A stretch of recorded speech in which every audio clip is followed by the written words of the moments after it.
3, 2, and 1.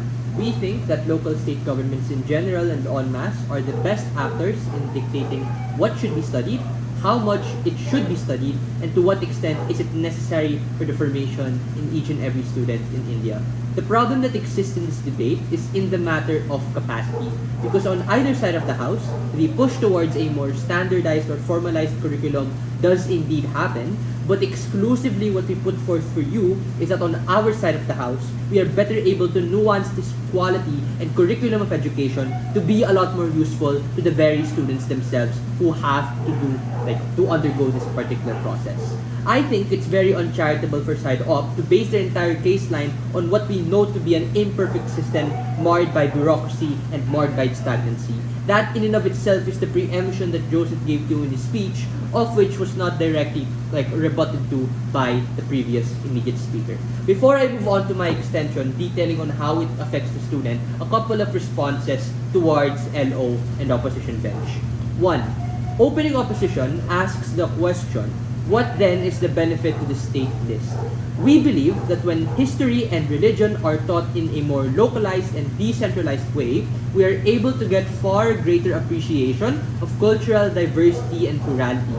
Because we understand that in educational curricula, we really need to prioritize material. We cannot teach everything to everyone. So, the question becomes, why do we have an education system in the first place? Very simple. It's to upskill and set students up for success to be able to get a good job in the future, to contribute back into society as a taxpayer. This is true for primary, secondary, and especially tertiary education in college or university. Number 2, a lot of the opportunity is concentrated in high-density city centers and capital cities. The harm here is that there's no incentive structure for the central authority in status quo to cater to the far-flung and most marginalized of individuals who come from minority who OO claims that they want to cater to. They never really prove that particular point in their LO. Thirdly, uniformity is not an overriding good because of the loophole under the concurrent list as explained in the info slide. Everything that LO talks about is outcome independent on them doing this effectively. However, for the reasons that we get from my partner, there is too much risk for delays in the rollout of this particular curricula. More than that, we prove that uniformity, especially for things like religion and like history, which are a function of culture, and diversity cannot and should not be homogeneous but heterogeneous. There are important social-cultural minorities and dialects which can get washed out, which do get washed out by the majority opinion that happens under the central list. Fourth and lastly, Joseph tells you that mass mobilization for things like objective truths like that of science and math will still be there. But the difference lies in where these diverse and smaller and different states disagree. To be very clear, the net benefit to get on op is that when there's a disagreement, we allow them, the benefit you get on our side is when there's a disagreement, we allow them to secede and implement accordingly, as opposed to in status quo where they do get overridden and vetoed by the central government. If there is an agreement, then on both sides, that is not necessarily in contention. In fact, on our side, we do this faster, we do this cheaper, we do this more effectively. Go, I'll take the POI. There is an assumption on OG that just because more localized representation or representatives are making policies for you, it's inherently good. We think they can also propagate harmful narratives against you because they have disproportionate power and their incentives are to stay in power. I mean, like the central government has disproportionate power as well. I mean, if you really want to have that be in your speech, prove it in extension. Extension number 1. Having education be part of the state list allows for the state to cater its curriculum to be a lot more flexible across the entire country, allowing for more people to be educated and catered to. I'll actually answer that POI later. I just realized I do have a response to that that's not dismissive. Why is this true? 1. Building from my first speaker, there are certain requirements that concurrent and central government teaches that are not going to hit and be effective towards a vast majority of people. The simple reason being that India is incredibly diverse and all of that stuff. That is to say, there's things mandated in those particular states that might work if you're someone from the mainland, but doesn't work to the same extent if you live far out from where all of the important buildings are.